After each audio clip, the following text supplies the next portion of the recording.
Olá, no ar mais um episódio Mulheres de Fé Podcast. Que alegria estarmos juntos pela TV Canção Nova, também pelo YouTube. Lembrando que esse podcast fica gravado no YouTube da Canção Nova Portugal e também estamos na Rádio Canção Nova Portugal. Uma alegria ter você conosco e eu não estou sozinha. Olha, esse podcast vai ser muito especial. Eu já vou adiantar para as mães, para as mamães que têm filhos ainda, especialíssimo. Vamos aprender muito juntas. E eu estou aqui com a minha irmã de comunidade, Gisele Martins. Bem-vinda, Gis. Olá, Vânia. Obrigada. Olá, queridas mulheres de fé, né, que nos acompanham através da rádio, TV e internet. Estamos aqui hoje, como a Vânia bem já introduziu, falando sobre maternidade, rosas e espinhos. Uma missão, um apostolado, gente, né? E que tem inúmeros desafios, mas também inúmeras alegrias. E nós queremos aprofundar neste tema com uma convidada muito especial, também nossa irmã de comunidade, mãe de 2 filhos, o Luca e a Luísa, crianças lindas, esposa do Gilson, também missionário da comunidade Canção Nova, é a nossa querida Liliane Borges. Bem-vinda, Liliane. Obrigada, Gi. Obrigada, Vânia. Uma alegria estar com vocês aqui, porque eu me sinto em casa. É verdade. Estamos em família.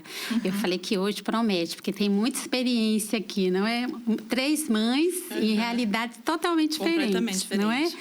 A Gisele com uma de 11, eu com uma de 18, você com 2. E eu queria começar te perguntando, você sempre quis ser mãe? Como é que foi esse processo, né? Nunca quis ser mãe. Nunca. Eu tinha uma visão da maternidade que ela era pouco prática, pouco funcional. Eu não fui daquelas adolescentes que sonhava em casar, ter filho, não. Eu achava que a maternidade ia me atrapalhar, né? Mas, assim, por misericórdia de Deus, Ele interveio e me deu a graça de ser mãe, né? E entender diferente, né? Mas é a educação que a gente às vezes recebe na escola, nos outros ambientes, que vai transtornando a gente, transtornando a nossa personalidade, aquilo que a gente tem como objetivo. Verdade. Olha, foi uma surpresa para mim. Eu esperava essa resposta. Bem sincera, sincerona, assim que é bom, não é? Essa é a Liliane, né?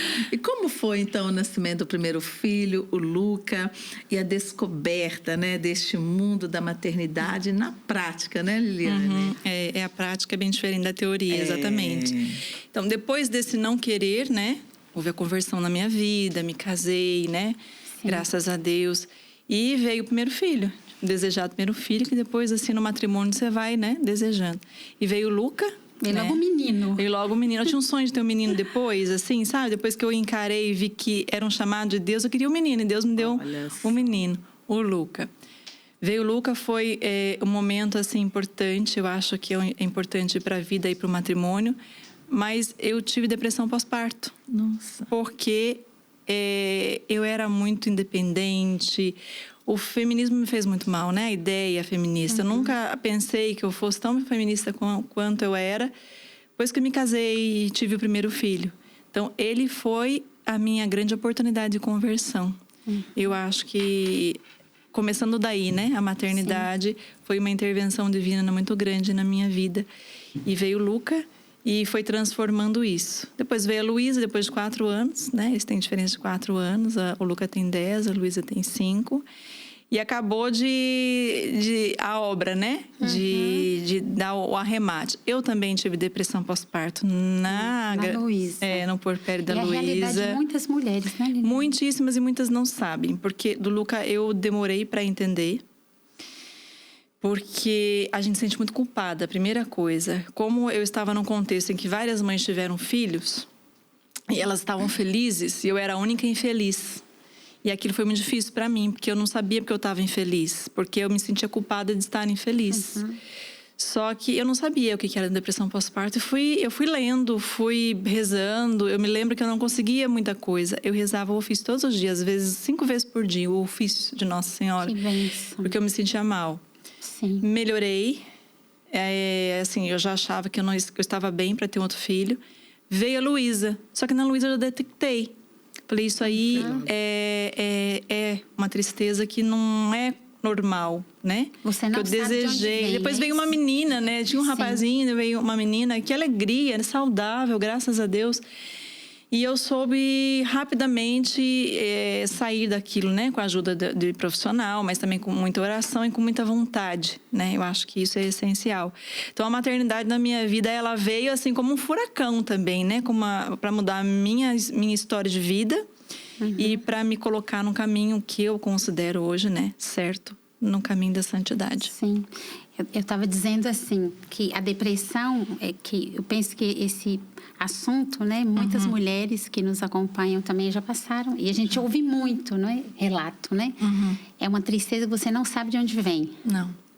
Mas que, como você dizia, com a ajuda de um profissional, com a vida de oração, supera-se, né? E quanto tempo, mais ou menos, assim, você ficou bem, Liliana? Olha, eu acho que com o Lucas eu demorei um pouco mais. Eu acho que até ele chegar a quase 1 ano de idade, porque eu demorei a entender o processo, né?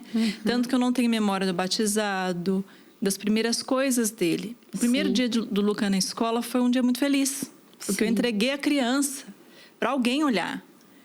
E essas coisas depois, aí vem a culpa, né? Você lida com a depressão e com a culpa. Sim. Mas eu acho que eu levei quase 1 ano. E, assim, para me sentir bem mesmo, até desejar ter outro filho, né? Eu acho que... E é um problema, porque a gente, às vezes... Porque a gente acha que a depressão é aquela pessoa que está lá na cama, prostrada. E depois, não, a maternidade, você tem que cuidar da criança. Então, isso te movimenta. E você não se dá conta de que aquela tristeza... não é uma tristeza assim, é uma tristeza doída. Eu não sei explicar direito, porque ela te afeta naquilo que deveria ser o momento mais assim feliz da sua vida, né? Você participa da criação divina, aquela coisinha fofinha, você pegando e os cuidados. Então, é muito solitário também, que as pessoas não conseguem entender. Eu acho que é uma grande questão da depressão pós-parto também, acho que é a solidão que você vive. E atenção para as cobranças, né, gente? Devem pessoas cobrar, né? Isso não é bom, né, Liliana? Por que não tá feliz? Por que não faz isso? Olha que filho lindo que você tem. Realmente ele é lindo. Eu não conseguia ver isso. Então, foi um desafio muito grande, muito grande. E, assim, tem coisas que Deus permite que a gente passe para ajudar outras mulheres. Então, hoje, quando eu vou visitar uma mulher no puerpério, eu bato o olho, eu sei que ela não está bem. Que ela não está bem somente pelo puerpério, que é o que é comum por causa dos hormônios. Mas eu vejo naqueles olhos uma tristeza. Peraí. Aí eu chamo para conversar. Já aconteceu várias vezes. Eu chamar para conversar. Eu falei, olhar lá nos olhos e dizer, você está realmente bem? Aí, ó, aquilo cai. Nossa, assim, né? Forte. Eu acho que Deus me deu a oportunidade para passar por aquilo e poder ajudar as outras mães também. E Deus faz isso com a gente, né? Faz. Permite a gente passar por experiências para que a gente possa realmente contribuir para as outras mulheres se recuperarem melhor, né? É isso. Muito bem. Mas vamos falar agora da criação dos filhos, né? Sim. Porque a gente sabe que nós temos esse desejo de criar os nossos filhos na santidade, né? Para serem santos. Para o céu, né? Para o céu. Eu acredito que todas que nos acompanham querem também, como nós, o melhor, né? Como é que é, Liliana? Educar para a santidade. Olha, é um desafio diário. Agora, eu entendi uma coisa. E não tem tanto tempo que eu entendi isso, sabe? Que eu era muito preocupada com isso. E eu me afadigava muito.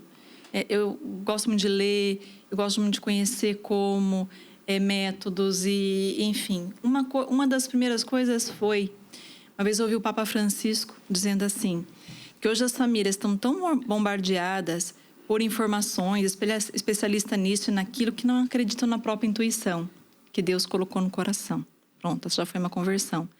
Depois eu entendi que quem quer a alma dos meus filhos é Deus. A alma deles pertence a Deus e Deus quer que eles cheguem ao céu. Deus os fez para o céu.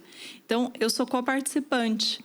Eu acho que quando eu percebi isso, saiu das minhas costas um peso, sabe? Eu sou muito intensa nas coisas. Às vezes eu carrego peso por muito tempo e não me deu conta que era em vão aquilo. Sim. Então, eu acho que a primeira coisa é saber que Deus os quer santos e cooperar com Deus. Aí, e vendo a especificidade de cada um, o temperamento de cada um, aquilo que leva um para Deus, não leva o outro, né? Essa atenção.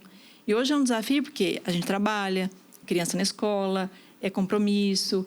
E leva tempo para você olhar para a criança e saber o que vai levar aquela criança a assimilar aquilo que você ensina. As virtudes, os valores, né? A criança vai... Por que vai rezar o terço? Para que eu vou à missa? Né? Aquilo é chato, não sei o quê. Saber como você cativar aquela criança para gostar daquilo. Porque depois, vai chegando a adolescência, eu não tenho essa experiência ainda, sim, mas eu acredito que aquilo que eles faziam porque você é pai e mãe e que te amam, eles vão querer fazer outra coisa porque aquilo não entrou. Então, eu acho que educar para a santidade é essa cooperação com Deus. E depois vai vindo as outras coisinhas que você vai aprendendo, o esforço. Eu acho que Deus olha muito o esforço da gente. Eu, sinceramente, assim, às vezes eu olho... Meu Deus, será que eu estou acertando, né? Será que eu estou no caminho certo? Às vezes você não vê frutos, né? Verdade. Você dá um pouco de desespero, né? A gente, o ser humano é assim, a gente desespera, faz com as coisas, não confia em Deus. Claro, tem a nossa parte, não adianta achar que a criança vai pegar a coisa por osmose, né? Sim. Que ela vai com a gente num evento, que a gente está trabalhando como missionário, e aquilo vai entrar assim como, né? Não, você tem que educar, você tem que catequizar, você tem que falar de Deus, você tem que dar exemplo, e o exemplo é o principal, né? E os pais são os primeiros catequistas, né? A gente precisa assumir essa Verdade. responsabilidade para nós, porque às vezes a gente delega apenas à igreja, às catequistas, e é 1 horinha no máximo, e nem dá isso tudo lá, e é o dia a dia, é a vida, né, Liliane? E ao mesmo tempo incutindo esse amor a Jesus, né? Esse desejo das coisas do céu, os valores cristãos diante de um mundo deturpado. A gente precisa estar bem atento nesse sentido, né? Porque é bombardeamento, é internet que eles têm acesso, é escola, é os amigos, outras educações que aqueles amigos têm, né? Enfim, tudo atinge. Então, também essa vigilância, essa atenção, né? Essa graça de Deus que a gente precisa contar, mas essa busca, né? No dia a dia. É ficar muito vigilante, mas contar também com muita graça, né? Com a ação do Espírito Santo, que às vezes... Uma frasezinha, você pega uma situação, você vai lá perguntar, e você vai mexendo, vai conversando e aquilo surge, né? Aquela conversa surge, você vê a má influência da escola, de uma coisa que viu e que você nem se deu conta. Então, é pedir muito a graça do Espírito Santo. Tem um documento que eu gosto muito, chama Casti Connubii. Ele é um documento antigo e ele fala assim, que o sacramento do matrimônio traz uma graça especial para educar os filhos também. Ali dentro do sacramento tem muita graça. E os casais pouco usam para implorar essa graça de Deus para você educar seus filhos. E esse mesmo documento fala assim, que Deus não deu os filhos somente para que você os eduque no caminho terrestre. Você vai ter que devolvê-los para Deus, para ir ao céu e com frutos. Que bonito. Olha que responsabilidade. Cheias, né? Aí você fica pensando, meu Deus, a primeira coisa é o exemplo, né? Eu acho que se a gente fala e não faz, a gente está perdendo tempo. É melhor então nem falar, né? Eu acho que é isso. Testemunho arrasta, né? E é um desafio quando você tem mais de um filho, porque uma pedagogia que você usa com um não é a mesma que você usa com o outro, que cada um tem a sua especificidade. E você tem 2. Então, trabalho dobrado. Como é que é com um e com o outro? Quereria ter mais, mas Deus, por enquanto, me deu só 2, não é? É assim, eles são muito diferentes, né? E tem 4 anos de diferença, então... Enquanto uma é totalmente despachada e assim resolvida, o outro já é mais sentimento. Ele precisa mais da presença, não é? Então aí você vai sempre driblando ali a situação, né? Então é você pedir essa inspiração mesmo para Deus. E aquilo que eu falei, eu acho que estar atento a cada um e as suas diferenças, eu acho que é o grande ponto. Sim.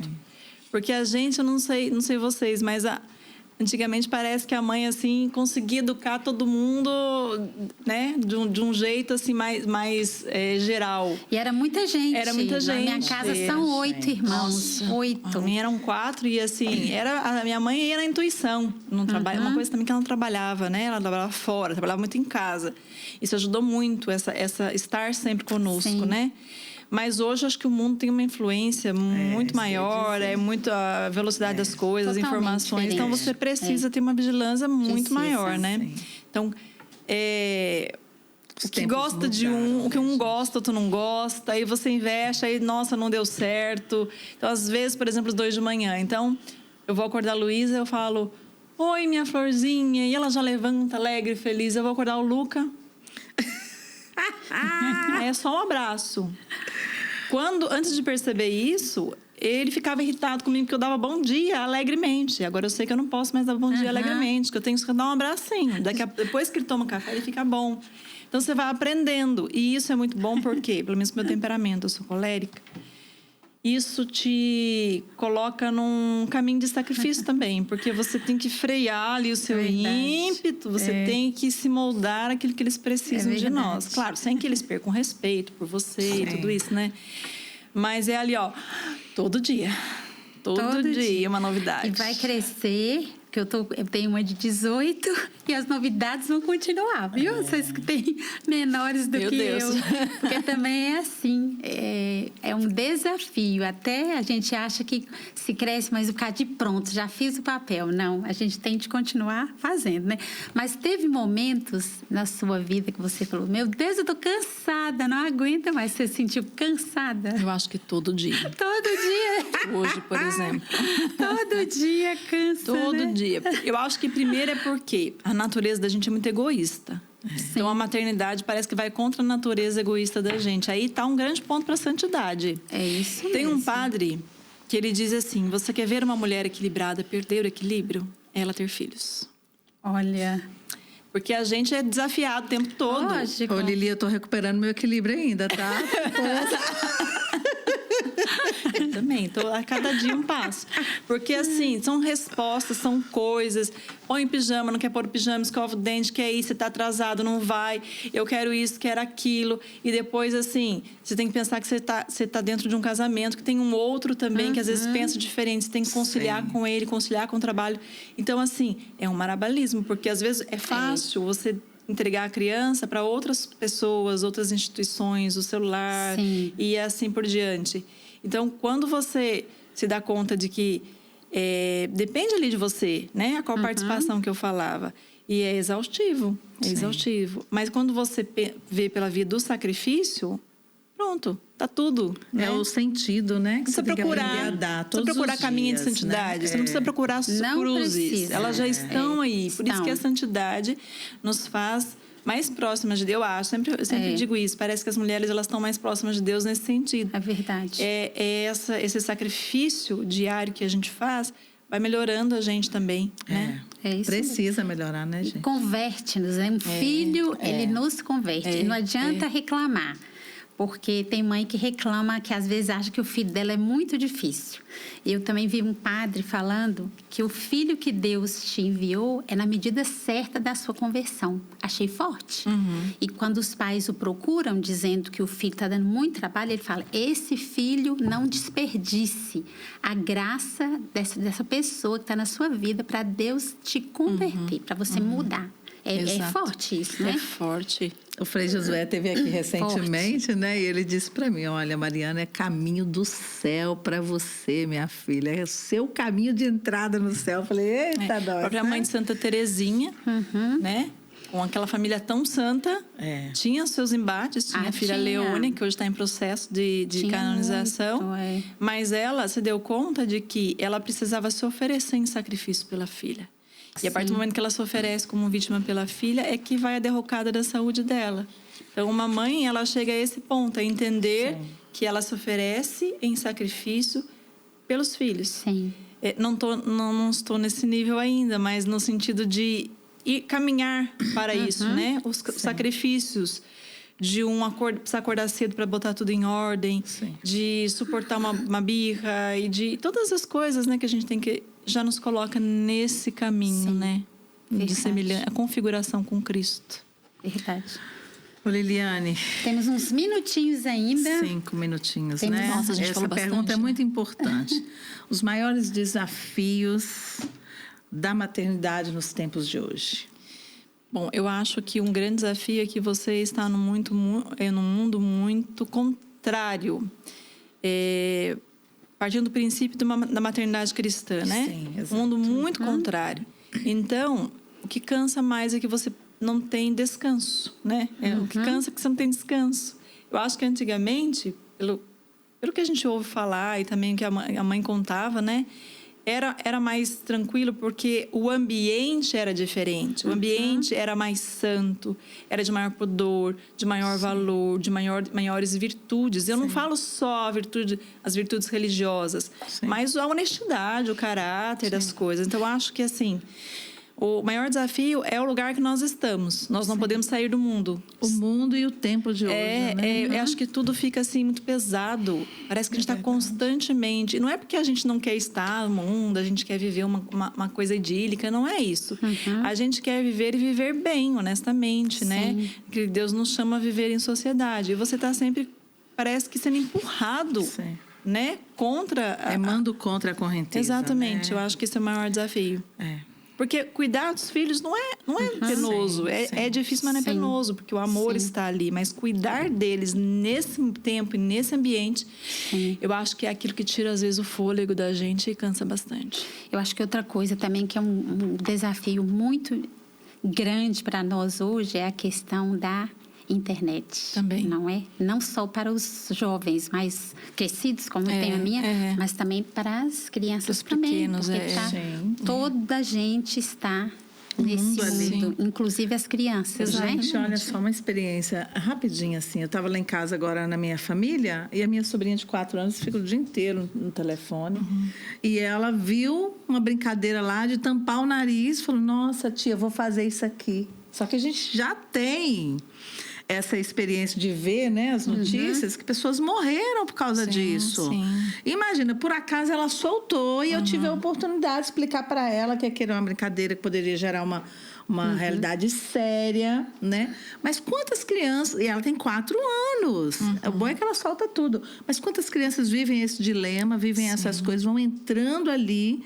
E daqui a pouco você viu, seja estrago moral, seja estrago físico, seja estrago de tudo. É um grande Verdade. Mas os pais... Tem que, como você dizia, a vigilância constante. Os pais têm que estarem atentos, né? E já terminando, assim, o nosso podcast, o que você diria para as mamães, Liliane, os papais que estão nos acompanhar? Eu diria, em primeiro lugar, não se esqueçam de que Deus criou os filhos e a alma pertence a Ele. Então, você é colaborador, então conte com a graça de Deus. Sabe, tem muita mãe desesperada, muito pai desesperado, triste mesmo de ver o resultado. E se culpa e se cobra. Olha, conte com a graça de Deus. Se você não sabe pedir, procure aconselhamento, mas vá para uma igreja diante do sacrário e diga, Jesus, eu preciso da tua ajuda. Eu acho que é esse socorro de Deus que a gente precisa hoje em dia, sabe? E depois também uma coisa importante, a gente conversava até antes, procure informação. Estude, a gente estuda para tanta coisa nessa vida, quanto mais para ser pai, para ser mãe, né? Eu acho que é isso. Exatamente, estudar. Olha, eu achei tão bonito você falar isso, né? Para os pais, as mães, não se desesperem, isso é tão bonito. Não pense que está tudo acabado, né? Mesmo que seu filho esteja numa situação muito difícil, aquém daquilo que você sonhou, né? Primeiro que os nossos filhos não vão corresponder aos nossos sonhos nunca. Eles são únicos, né? Não adianta eu criar idealizar, como eu tenho uma, a Gi tem a dela, você tem os outros, não vou idealizar. Mas fica forte isso, né, Gi, que a Liliane trouxe. Deus é o maior interessado na salvação do meu filho. Eu preciso contar com ele. E confiar nisso, né? Confiar nisso. Olha, eu amei essa conversa. Eu fiquei pensando que nós poderíamos fazer mais um. Olha o desafio aqui para a nossa diretora. Poderíamos fazer falando mais sobre essas questões, desses desafios, né? Podemos. Porque quando a gente conversando a gente se entende. E muita gente também se encontra ali, né, gente? Encontra caminhos, né? Saber que não estamos sozinhas, né? Não estamos sozinhas. Adorei. E eu tenho certeza que quem nos acompanhou também gostou muito dessa conversa com a Liliane. Uma conversa rápida, mas cheia de conteúdo e cheia de esperança. Isso mesmo, Vânia. Terminamos aqui, Terminamos, então. Vai lá. Obrigada, viu? Muito obrigada. Aline. Gostei imenso, Gi, também. Obrigada, Também, companheira. foi ótimo. Sempre uma alegria.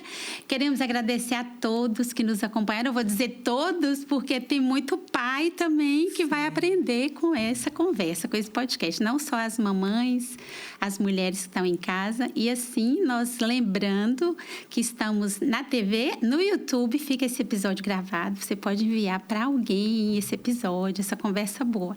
Então, um abraço e até o próximo Mulheres de Fé Podcast.